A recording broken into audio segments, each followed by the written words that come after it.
رب ادخلنی مدخل صدق واخرجنی مخرج صدق واجعلنی من لدنک سلطانا نصیرا ما خلقت الجن والانس الا لیعبدون۔ خداوند تعالیٰ کا ارشاد ہوتا ہے کہ میں نے جنوں اور انسانوں کو اپنی عبادت کے لیے پیدا کیا۔ اب ایک سوال ہوتا ہے، یہ انسان جو ایک دفعہ دنیا میں آتا ہے اور ایک مرحلے پر دنیا سے چلا جاتا ہے، اور دنیا میں اس کا آنے سے لے کر اس کی وفات تک اس کی زندگی شمار ہوتی ہے، اور جب دنیا میں آیا اس ٹائم سے لے کر کے وفات تک اس کی زندگی میں اتار و چڑھاؤ ہوتا ہے۔ اب یہ اس کی زندگی ہے پیدائش سے لے کر وفات تک، اس کا مقصد کیا ہے؟ یا دوسرے الفاظ میں کہوں کہ خدا نے انسان کو کیوں خلق کیا ہے؟ اور جب ہم مقصد کو پالیں گے تو کوشش کریں گے اس کے مطابق چلیں، اور پھر اس کو معیار بنا کر کے ہم دیکھیں گے کون سا آدمی کامیاب رہا ہے، کون سا کامیاب نہیں رہا۔ مثال کے طور پر آپ آتے ہیں 10 سال کے لیے ناروے میں، تو جاتے ہوئے آپ حساب و کتاب کرتے ہیں کہ میں نے کیا کچھ پایا اور کیا کچھ کھویا۔ جس مقصد کے لیے میں آیا تھا ناروے میں نے پایا یا نہیں پایا، اور میں نے کس حد تک اپنا ٹارگٹ اچیو کیا ہے۔ کسی جگہ آپ کام کرتے ہیں، کسی یونیورسٹی میں ڈگری لیتے ہیں، آپ زندگی میں کسی مرحلے میں انسان کو پیدا کیا ایک دوسرے سے ہمدردی کرے۔ انسان کو پیدا کیا درد دل کے واسطے، کیا جی؟ ورنہ عبادت کے لیے کچھ کام نہ تھے، قروب جی۔ یہ ایک شاعر کا ایک اب نظریہ ہے، اور رفا نے اپنا نظریہ، قرآن نے ایک نظریہ بیان کیا ہے۔ اب ہم نے دیکھنا ہے کہ ان تمام چیزوں کا نچوڑ کیا ہے، یا ان چیزوں سے ہم کیا سمجھے ہیں۔ وہ جہاں جس حدیث میں ایک کہا جاتا ہے کہ میں چھپا ہوا خزانہ تھا، میں نے مخلوق کو خلق کیا تاکہ پہچانا جاؤں، وہ اگر حدیث صحیح ہوتی ہے اس کا مطلب یہ ہے کہ ہم خدا کی پہچان کروا رہے ہیں، حالانکہ جو پہچان کروا رہا ہوتا ہے وہ زیادہ واضح ہونا چاہیے، اس کو زیادہ اجلا اور معروف ہونا چاہیے، مشہور ہونا چاہیے، اس میں زیادہ پاور ہونی چاہیے تاکہ اس کی پہچان کروائے۔ حالانکہ ایسا ہے نہیں کہ انسان اتنا پاورفل نہیں ہے۔ دیکھیں آپ مثال کے طور پر آپ کسی سے پوچھتے ہیں انجمن حسینی کے کہاں ہیں، وہ انجمن حسینی کی ڈائریکشن کا، اس کے ایڈریس کا تعارف کرواتا ہے ایروپریس سے۔ اس کا مطلب ایروپریس زیادہ مشہور ہے اس سے، تب آپ اس کے ذریعے یہاں پہنچیں گے نا، ورنہ مسئلہ ہو جائے گا۔ کسی نے پوچھا کہ تمہارا گھر کہاں ہے، اس نے کہا مسجد کے سامنے۔ کہا مسجد کہاں ہے؟ میرے گھر کے سامنے۔ کہا دونوں کہاں ہیں؟ آمنے سامنے۔ مسئلہ حل تو نہ ہو۔ یعنی یہ انسان کے جو خود مجہول ہے، خود وہ پہچانا وہ نہیں ہے، وہ کس طرح ہو سکتا ہے؟ اپنے پروردگار کی تعارف کروائے، اس کی پہچان کروائے۔ آسان تمام چیزوں کو جمع کرنے کے بعد اس نتیجے پر پہنچتے ہیں کہ خدا نے انسان کو خلق کیا خود انسان کے فائدے کے لیے۔ مثال دیتا ہوں آپ کی، دیکھیں نا، مثال کے طور پر انسان خلق ہوتا ہے ایک مادے سے، اس کی تخلیق ہوتی ہے۔ اناج ایک دانے سے اگتا ہے، وہی دانہ جب تک زمین میں نہیں جاتا اس سے ایک تنا نہیں بنتا، اس کی ویلیو کم ہوتی ہے۔ زمین میں جب جاتا ہے تو اس کی ویلیو زیادہ ہو جاتی ہے، اس کا مقام بڑھ جاتا ہے، اس کی ارزش بڑھ جاتی ہے۔ یہ انسان بھی جب تک خلق نہیں ہوتا اس کی ارزش نہیں تھی، جب خلق ہو گیا کہ اس کی ارزش بڑھ گئی ہے۔ ہاں، جب وہ خلق اس لیے ہوا ہے کہ اپنی ارزش بڑھائے، اپنا مقام بڑھائے، اپنی منزلت بڑھائے، تو پھر اس کے مقابلے میں اس پر فرض ہوتا ہے کہ وہ خدا کی عبادت کرے۔ عبادت خلقت کا مقصد نہیں ہے، بلکہ مقصد کے مقابلے میں شکریہ ادا کرنا ہے پروردگار کہ تو نے مجھے خلق کیا، تجھے مجھے ارزش دی، تو نے مجھے مقام دیا، تجھے مجھے منزلت دی۔ دیکھیں نا، انسان جس مادے سے خلق ہوتا ہے جب اسی مادے میں رہتا ہے اس کی ارزش نہیں ہوتی، اس کا مقام نہیں ہوتا۔ وہ ماں کے پیٹ میں ہوتا ہے پھر اس کا تھوڑا سا مقام بڑھ جاتا ہے، پر دنیا میں آتا ہے پھر اس کا مقام بڑھ جاتا ہے، پھر وہ اپنے کمالات حاصل کر کے ایک مقام حاصل کرتا ہے، ایک پوسٹ حاصل کرتا ہے، ایک جو ہے وہ عہدہ پاتا ہے، اس کا مقام بڑھ جاتا ہے۔ یعنی خداوند تعالیٰ نے انسان کو خلق کر کے اس کو ترقی کا ایک موقع فراہم کیا ہے، پھر وہ ترقی اتنا کر جاتا ہے کہ خدا اس پر ناز کرتا ہے، پھر وہ ترقی اتنا کر جاتا ہے کہ اس کے وجود کے بغیر دین مکمل نہیں ہوتا. تو امام حسین نے اس لیے ارشاد فرمایا ان کان دین محمد لم یستقم الا بقتل یا سیف خذونی، اگر میرے نانا کے دین میری شہادت کے بغیر نہیں بچتا تو آؤ حسین پر تلواروں ٹوٹ پڑو. پھر وہ انسان اتنا بلند ہو جاتا ہے کہ خدا اسے معراج پر لے جاتا ہے. پھر وہ انسان اتنا بلند ہو جاتا ہے کہ خدا ارشاد فرماتا ہے ما رمیت اذ رمیت ولکن اللہ رما، اے محمد جب تو تیر پھینک رہا تھا تو نہیں پھینک رہا تھا، میں اللہ تیر پھینک رہا تھا. پھر اس کا مقام اتنا بلند ہو جاتا ہے کہ امیر المومنین ارشاد فرماتے ہیں کہ خدایا جس طرح میں چاہتا تھا میرا پروردگار تو اسی طرح ہے، اب مجھے توفیق دے کہ میں اس طرح ہو جاؤں جس طرح تو چاہتا ہے. پھر انسان اتنا بلند ہو جاتا ہے عبادت کر کے. وہ کہتا ہے کہ کچھ لوگ عبادت کرتے ہیں جنت کی لالچ میں، اور یہ عبادت ہے تاجروں والی، اور کچھ لوگ عبادت کرتے ہیں جہنم کے خوف سے، یہ ہے غلاموں والی عبادت. علی نہ جنت کی وجہ سے عبادت کرتا ہے نہ جہنم کے خوف سے، بلکہ اے خدایا تجھے اس کا اہل سمجھتا ہے اس لیے تیری عبادت کرتا ہے. اب سوال ہی پیدا ہوتا ہے جس مقصد کے لیے خدا نے انسان کو خلق کیا تھا کیا انسان اس کو پا سکا؟ مکمل طور پر کوئی انسان اسے نہیں پا سکا، لیکن اس کی اعلیٰ کمال پر آل بیت پہنچ چکے. مکمل طور پر نہیں پا سکا، کیوں؟ کیونکہ مکمل کمال صرف اللہ کے پاس ہے. بے شک. ورنہ یہاں سوال پیدا ہوتا ہے، ہم نماز میں پڑھتے ہیں اہدنا الصراط المستقیم، میں بھی پڑھتا ہوں، آپ بھی پڑھتے ہیں، محمد مصطفیٰ نے بھی پڑھا، علی مرتضیٰ نے بھی پڑھا، فاطمہ الزہرا نے بھی پڑھا. ان تمام کے پڑھنے میں فرق ہے کہ خدایا ہمیں سیدھا راستہ دکھا دے، یعنی کیونکہ ان کے درجات میں فرق ہے. جو درجہ محمد مصطفیٰ کا کسی کو اور کا نہیں ہے، لیکن پھر وہ بھی پڑھ رہے ہیں کہ خدایا ہمیں سیدھا راستہ دکھا دے. اس کا مطلب ہے کمال مطلب صرف پروردگار کے پاس ہے. دوسرے ہر آدمی کو جس کمال کی جس درجے سے اس سے اوپر والے درجے کی خواہش ہے، اس کی اوپر درجے کی گنجائش اس کے پاس ہے. اب بعض کا سوال لوگ کرتے ہیں کہ اگر اس کا یہ معنی کیا جائے اہدنا الصراط المستقیم تو معنی اس کا صحیح نہیں بنتا. کس طرح صحیح نہیں بنتا؟ کہ پوچھنے والا آپ سے پوچھ سکتا ہے کہ آپ کہتے ہیں خدایا مجھے سیدھا راستہ دکھا، تو سیدھے راستے پر تھے اس لیے نماز پہ آئے، پھر کیا مانگ رہے ہیں؟ پھر آگے کیا مانگ رہے ہیں؟ یہ تو تحصیل حاصل ہے. اس کی آسان سی مثال ہے کہ ایک آدمی پاکستانی پاسپورٹ اس کے پاس ہو، پاکستانی ایمبیسی میں چلا جائے کہ میں پاکستان جا رہا ہوں، یہاں اس پاکستانی پاسپورٹ پہ مجھے پاکستان کا ویزا لگا کرتا، وہ کہیں گے تحصیل حاصل ہے. اس طرح یہاں بھی سوال ہو سکتا ہے کہ بندہ خدا تو نماز میں کھڑا ہے، سیدھے راستے پر ہے تو اس لیے نماز میں کھڑا، پھر کیا کہہ رہا ہے کہ خدایا سیدھا راستہ مجھے دکھا دے؟ جواب اس کے یہ ہے کہ وہاں یہ کہا جاتا ہے خدایا مجھے یہاں تک سیدھا راستہ آ گیا، میں نماز تک آ گیا ہوں، تو مجھے اگلا مرحلہ، اگلا سیدھا راستہ دکھا. یہاں تک کہ تم نے دکھایا ہے کہ نماز میں آ گیا ہوں، اس کا اگلا مرحلہ مجھے دکھا. اور دوسرا ہدایت کے درجات ہیں، خدایا اس درجے تک میں ہوں، اس کے بعد والا درجہ مجھے عطا فرما. اس لیے جو آدمی پہلی دفعہ نماز پڑھ رہا اس نے بھی یہی کہنا ہے اہدنا الصراط المستقیم، لیکن اس کے کہنے میں، اس کے مان کہنے میں اور ہے، اس کا کہنا اور ہے، اور محمد مصطفیٰ کا کہنا اور ہے. بے شک. ایک صالح آدمی جو کہہ رہا ہے اہدنا الصراط المستقیم، اس کا کہنا اور ہے، اور ایک گناہگار کا کہنا اور ہے. ایک جماعت کے ساتھ کہہ رہا ہے اس کا کہنا اور ہے، ایک بغیر جماعت کا کہہ رہا ہے اس کا کہنا اور ہے. آسان سی مثال دوں، عربی میں جملہ ایک ہوتا ہے نا، اور ادا کرنے والے کی پوزیشن کے مطابق اس کا معنی تبدیل ہو جاتا ہے. کہنے والا اس کا اردو میں بھی ہوتا ہے اور دوسرے معنوں میں ہوتا ہے.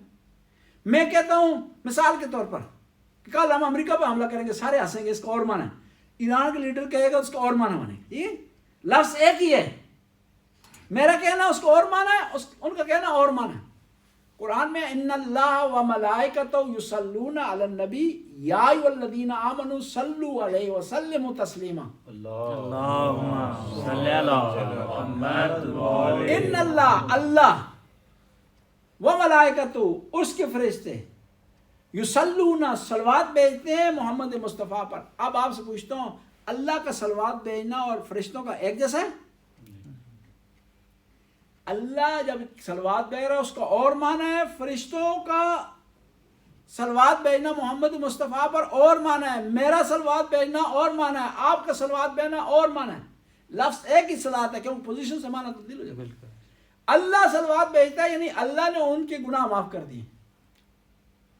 اللہ نے انہیں معاف نہ کیوں بلکہ کیوں گناہ سے محفوظ کر دیا.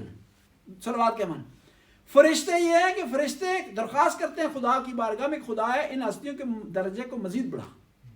ہم صلوات بھیجتے ہیں، اس کا مطلب یہ ہوتا ہے کہ خدا ہے ان ہستیوں کے صدقے، ان کے مقام کے صدقے ہمارے گناہوں کو بخش دے. صلوات ایک ہی ہے، جہاں جس پوزیشن سے وہ صادر ہو رہی ہے اس سے اس کا معنی مختلف ہو جاتا ہے. بس جو اہدنا الصراط المستقیم ہے، یہ جو عبادت ہے، یہ عبادت خدا کی بارگاہ میں ہم بجا لاتے ہیں، اور اس مقصد کے لیے خدا نے ہمیں خلق کیا ہے. لیکن ہر آدمی کی عبادت کا ایک اپنا معنی ہے، ایک اپنا اس کا مطلب ہے، اس کو ملوذ خاطر رکھنا ہم. اور اس لیے کہا جاتا ہے نا کہ ہدایت کے درجات ختم نہیں ہوتے، مکمل نہیں ہوتے. اور ہمیشہ امیر المومنین جیسی ہستی وہ دعا مانگ رہی ہے، خدایا مجھے ہدایت عطا فرما. عام آدمی کے سامنے کہیں گے کہ وہ ہدایت مانگ رہے تھے، وہ ہنسے گا، لیکن وہاں ہدایت کا معنی وہ نہیں ہے جو میرے لیے ہے، جو آپ کے لیے ہے. اس لیے مولا امیر المومنین فرماتے ہیں دعائے کمیل میں کہ خدایا میں نے غلطی کی، میں نے خطا کی، میں نے معصیت کی. ان کا یہ کہنا اور معنی رکھتا ہے، میں جو کہوں گا اور معنی رکھتا ہے. ان کا وہ عرفانی جملہ ہے، اس کا ایک عظیم معنی ہے. ایک عام آدمی یہ کہتا ہے، اس کا اور معنی ہے. ایک مجرم تھانے میں پکڑ لیا پولیس نے، وہ کہہ رہا ہے میں نے غلطی کی ہے، اس کا اور معنی ہے. ایک خدا کی بارگاہ میں کھڑا ہوا رو رہا ہے، گڑ گڑا رہا ہے، کہہ رہا ہے میں نے غلطیاں کی ہیں، اس کا اور معنی ہے.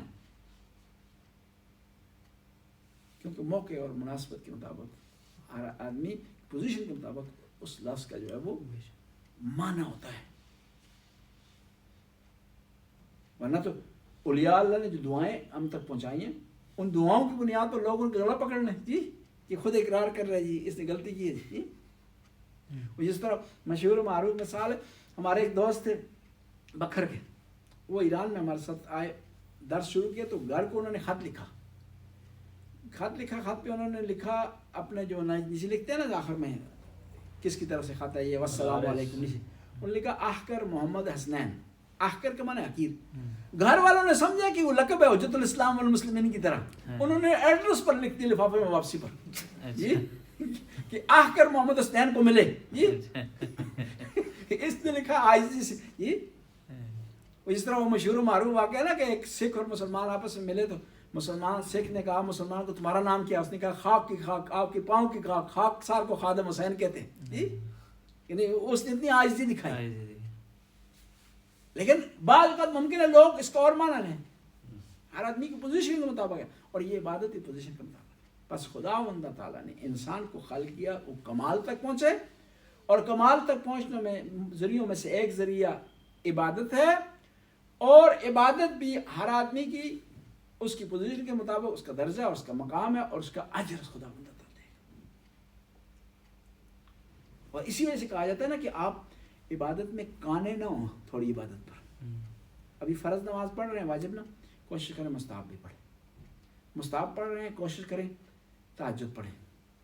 تہجد آپ کی زندگی میں آ گئی، کوشش کریں خلوص سے پڑھیں. تہجد آپ کی زندگی میں آ گئی ہے، کبھی جو ہے وہ پڑھ رہے ہیں کبھی نہیں، اس کو ریگولر کریں. جب ریگولر ہو جاتی ہے اس تہجد کے بعد اچھی طرح تسبیح کریں آپ. پھر نماز میں بہتر ہو گیا تو روزے کی طرف جائیں، روزے میں بہتر ہو گیا تو زیارات کے لیے جائیں.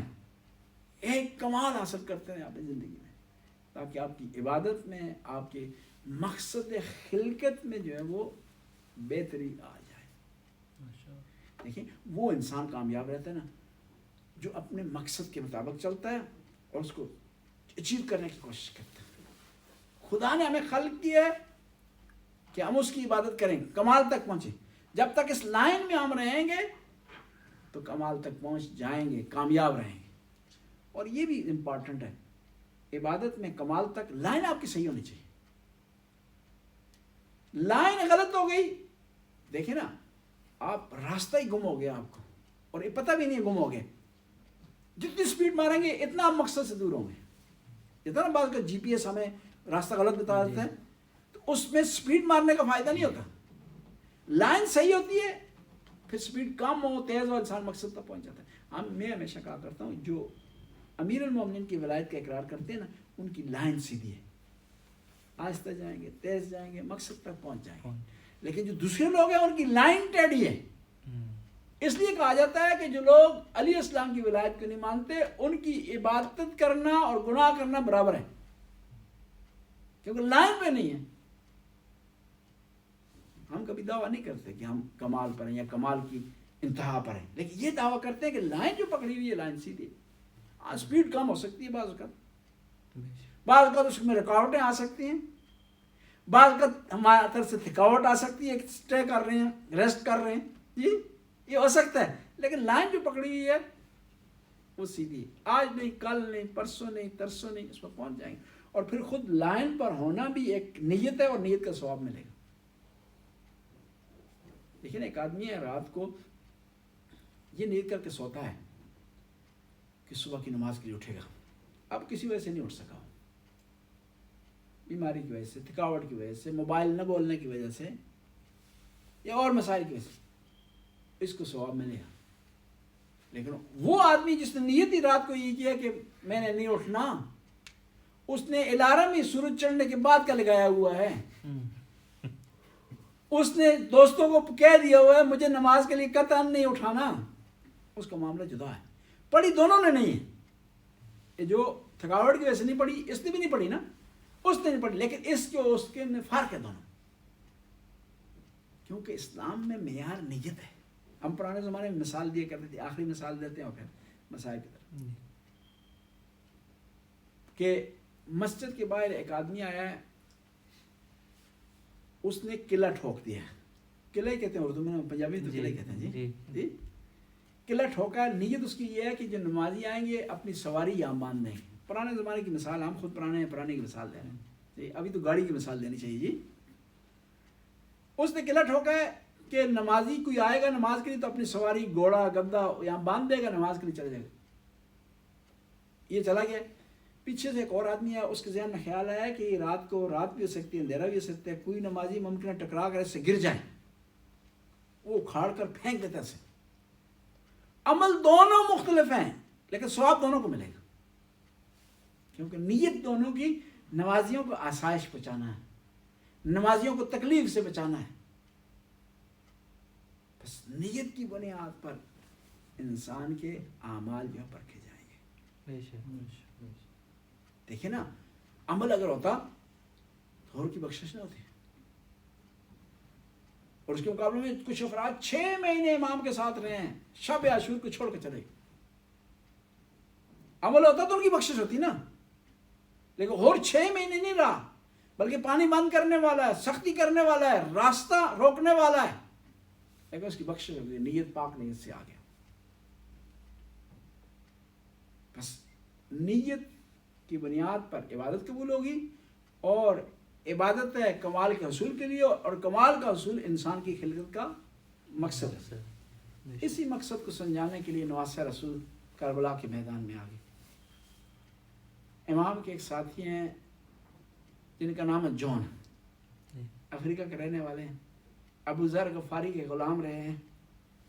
اب ابو ذر غفاری کی شہادت کے بعد امام حسن کی خدمت میں آئے ہیں, اہل بیت کی خدمت کی ہے, پھر امام حسین کی خدمت میں آ گئے ہیں. عاشورہ کے دن امام کے ساتھ امام کے سامنے آیا نا تو امام کی نگاہ ان پر پڑی, کہا جون تو آزاد نہیں ہونا چاہتا, تو نے بڑی خدمت کی ہے, تو نے ربضہ کی جلاوطنی کاٹی ہے, تو نے میرے بھائی کے ساتھ سختیاں کاٹی ہیں, آج تجھے میں آزاد کرتا ہوں. تو کہنے لگا نہیں مولا, میں آزاد نہیں ہونا چاہتا ہوں, بلکہ حقیقی آزادی تو میری آپ کی غلامی میں ہے. امام اسے اجازت نہیں دے رہے تھے, تو اس نے کیا کیا, امام کے پاؤں چومنا شروع کر دیے, پاؤں میں گر گیا, کو مولا مجھے اجازت دیں تاکہ میں اپنے آپ کو آپ پر فدا کروں. کیا مولا آپ نہیں چاہتے کہ میرا سفید رنگ ہو, میں کامیاب ہو جاؤں؟ کیا مولا نہیں چاہتے کہ میرا خون آپ کے خون کے ساتھ مل جائے, اسے طہارت مل جائے؟ امام نے اس کے لیے دعا کی اور میدان کے لیے روانہ کیا, خدایا تو اس کے خون کو پاک کر دے اور اس کے بدن سے خوشبو جاری فرما. کہتے تیسرے دن شہادت کے امام زین العابدین آئے نا, تو بنی اسد جنازوں کو دفنا رہے تھے, تو ایک لاش سے خوشبو آ رہی تھی. تو بنی اسد نے سوال کیا کس کی لاش ہے؟ امام زین العابدین نے کہا کہ جون کی لاش ہے، میرے بابا نے دعا دی تھی جون کو۔ میدان کی طرف روانہ ہوئے ہیں، وار کیے ہیں، دشمن پر حملے کر رہے ہیں بار بار، دشمنوں نے چاروں طرف سے گھیرا، نہ کوئی تیر چلا رہا تھا، کوئی ریزہ مار رہا تھا، جس کے ہاتھ میں کچھ نہیں آ رہا تھا وہ ریت اٹھا کر جون کی طرف پھینک رہا تھا۔ جون گھوڑے کی زین سے زمین پر آئے، جو بھی شہید گرتا تھا مولا حسین کو مدد کے لیے پکارتا تھا، لیکن جون نے مدد کے لیے نہیں پکارا، پتا تھا حسین تھکے ہوئے ہیں، حسین لاشیں اٹھا کر تھکے ہوئے ہیں، حسین پیاسے ہیں۔ آواز دی السلام علیکہ یا ابا عبداللہ، مولا جون کا آخری سلام قبول کریں۔ امام حسین عقاب کی طرح جون کی لاش پر آئے، سر کو گود میں لیا، وضع خد علی خد، امام نے اپنے رخساروں کو جون کے رخساروں پر رکھا، وبکا بکان شدیدہ، بلند آواز سے امام حسین نے گریہ کیا۔ اللہ لعنت اللہ قوم الظالمین، سیعلم الذین یمنقلبن ینقلبون۔ خدا اس قلیل سی حاضری کو قبول و منظور فرما، ہمارے گناہوں سے درگزر فرما، نیک کام کرنے کی توفیق عطا فرما۔ یا اللہ اس مجلس کا ثواب شاہ صاحب کے والد محترم کے نام اعمال میں درج فرما، ان قبر کو منور فرما، ان کے درجات کو بلند فرما۔ یا اللہ ہمیں اپنی قبروں کا خود سامان تیار کرنے کی توفیق عطا فرما۔ ربنا آتنا فی الدنیا حسنہ وفی الآخرۃ حسنہ وقنا عذاب النار۔ اللہم صلی اللہ علیہ وسلم۔ زیارت نامہ پڑھ لیتے۔ السلام علیکم نبی اللہ، السلام علیکم رسول اللہ، السلام علیکم حبیب اللہ، السلام علیکم حجت اللہ، السلام علیکم وائس الہدا، السلام علیکم خاتم الانبیاء والمرسلین، السلام علیکم ورحمۃ اللہ وبرکاتہ، السلام علیکم یا ابا عبداللہ الحسین، السلام علیکم رسول اللہ، السلام علیکم فاطمہ الزہراء سیدۃ النساء العالم، السلام علی الحسین وعلی علی ابن الحسین وعلی اولاد الحسین وعلی اصحاب الحسین جميعا ورحمۃ اللہ وبرکاتہ۔ السلام علیکم غریب الغرباء، السلام علیکم معین الضعفاء والفقراء، السلام علیکم انیس النفوس، السلام علیکم شمس الشموس، السلام علیکم راضی بالقدر والقضاء، السلام علیکم ورحمۃ اللہ وبرکاتہ۔